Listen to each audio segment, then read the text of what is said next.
বিসমিল্লাহির রহমানির রহিম। আসসালামু আলাইকুম। প্রিয় লেবু চাষি ভাই ও বোনেরা, আপনারা সবাই ভালো আছেন? আমিও আপনাদের দোয়ায় ও আল্লাহর রহমতে অনেক অনেক ভালো আছি। মাটি ও কৃষি চ্যানেলে আপনাদের সবাইকে স্বাগতম। আবারও চলে আসলাম নতুন আরেকটি ভিডিও নিয়ে আপনাদের মাঝে। আজকের ভিডিওতে আমরা আলোচনা করব লেবুর বাগানে এই মুহূর্তে কিভাবে বা কতটুকু পরিমাণ সেচ বা পানি দিব, যেহেতু আমাদের লেবু গাছে প্রচুর ফুল ও ফল এসেছে ও আসতেছে। আপনারা সেচ ডিজেল ইঞ্জিনও দিতে পারেন বা বৈদ্যুতিক মোটরও দিতে পারেন, তবে ডিজেল ইঞ্জিনের খরচটা অনেকটাই বেশি হয়। আমার এখানে আগে আমি ডিজেল ইঞ্জিন দিয়ে সেচ দিতাম, যেখানে আমার 20 লিটারের মতো ডিজেল লাগতো। এখন আমি এখানে মোটরের ব্যবস্থা করেছি। দেখেছি আমার একটা পানি দিতে আমার এখানে 9 বিঘা জমি আছে, কমপক্ষে হলেও 20 লিটার ডিজেল লাগতো।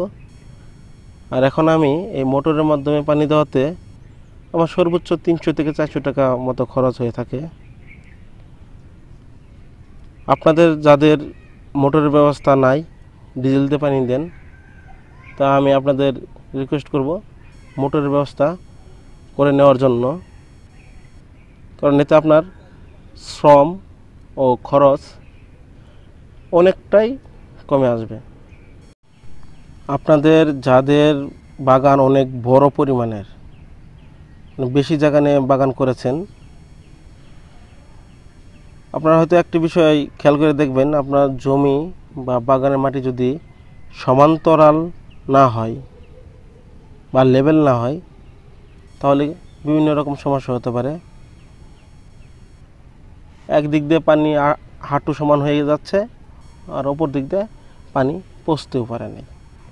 তাই জমি অবশ্যই সমান্তরাল রাখার চেষ্টা করবেন। আর যদি সমান্তরাল নাই করা যায়, তাহলে আপনি মোট জমিকে উঁচু নিচু ভাগ করে কয়েকটি খণ্ডে বিভক্ত করে নেবেন। এতে আপনার শ্রম, সময়, খরচ সবই অনেকটাই কমে আসবে। দেখা গেল আপনি সেচ দিতেছেন, ডিজেল ইঞ্জিন সমস্যা হতে পারে বা মোটরেও বিদ্যুৎ চলে যেতে পারে, তখন সেচটা বন্ধ হয়ে গেল। 1 ঘন্টা পরে আপনি আবার সেচ শুরু করলেন কারেন্ট আসার পরে, তখন এই 1 ঘন্টায় কিন্তু আপনার বাগানের মাটি এই পানিটাকে অনেকটাই শোষণ করে নেবে। আপনাকে আবার একই জায়গায় আবার পানি দিতে হবে। আর এক জায়গায় আপনার হাঁটু পানি হয়ে গেলে আরেক জায়গায় পানি পৌঁছে নাই, যে জায়গায় হাঁটু পানি হয়ে যাচ্ছে সেই জায়গায় লেবুর ফুল ও ফল ঝরে পড়তে পারে। আমিও এই সমস্যাটা প্রথম ফেস করেছি, তাই আপনাদের মাঝে শেয়ার করলাম। আমার এই জমিটাকেও 8-9টি ভাগে ভাগ করা আছে। দেখলো আপনার যদি বাগানটা অনেক বড় হয়ে থাকে, একদিন হয়তো সেচ দিয়ে কমপ্লিট করা যায় না। আর আপনার যদি খণ্ডে খণ্ডে ভাগ করা থাকে, তাহলে আপনি আজকে 4 খণ্ড দিলেন, তো কালকে 4 খণ্ড দিলেন, এতে অনেক সুবিধা হয়ে থাকে। আপনারা হয়তো জানেন, বা আমিও আমার আগের ভিডিওগুলোতে অনেকবার বলেছি যে পানি বা সেচ দিতে হবে খুবই হিসাব করে, পরিমাণ মতো, যাতে আপনার বাগানে পানি জমে না থাকে বা অতিরিক্ত পানি না হয়। কারণ অতিরিক্ত পানি হওয়ার কারণে লেবুর ফুল ও ফল ঝরে পড়তে পারে, বিশেষ করে এই মুহূর্তে। আবার আপনি যদি এই বইয়ে একেবারে পানি না দেন, তাহলেও লেবুর ফুল ও ফল ঝরে পড়তে পারে। আমার এই বাগানে আপনার এখন পানি দিলে 3 ঘন্টা বা 4 ঘন্টা পরেই নিড়ানির কাজ করা যায়, মানে আগাছা দমন করা যায়। জমির প্রকার ভেদে, মানে মাটির প্রকার ভেদের উপর সেচ বা পানি দেওয়ার কিছুটা তারতম্য হতে পারে। আপনি বাগানে দেখবেন যাতে অতিরিক্ত পানি জমি থেকে কাদা না হয়ে যায়। এই বিষয়টা বিশেষ করে এই মুহূর্তে বিশেষভাবে খেয়াল রাখবেন, কারণ অতিরিক্ত পানির কারণে ফুল ও ফল ঝরে পড়তে পারে। আপনাদের আবারও বলছি, এই মুহূর্তে ডুবিয়ে বা অতিরিক্ত সেচ দেওয়া যাবে না, কারণ অতিরিক্ত সেচ বা ডুবিয়ে সেচ দিলে লেবুর ফুল ও ফল পড়ে যাওয়ার সম্ভাবনা বেশি থাকে। এ বিষয়ে খুবই লক্ষ্য রাখবেন।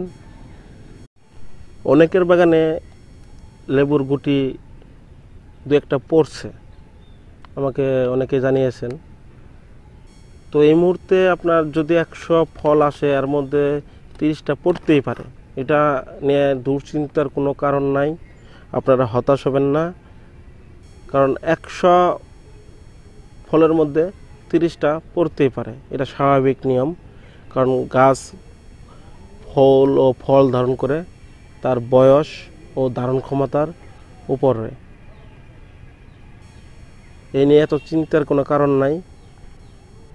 আর এই বিষয়ে আপনাদের কারো কোনো প্রকার প্রশ্ন, মতামত বা জিজ্ঞাসা থাকলে অবশ্যই কমেন্ট বক্সে কমেন্ট করবেন। তা না হলে ডিসক্রিপশন বক্সে আমার ফোন নাম্বার দেওয়া আছে, সরাসরি যোগাযোগ করতে পারেন। আর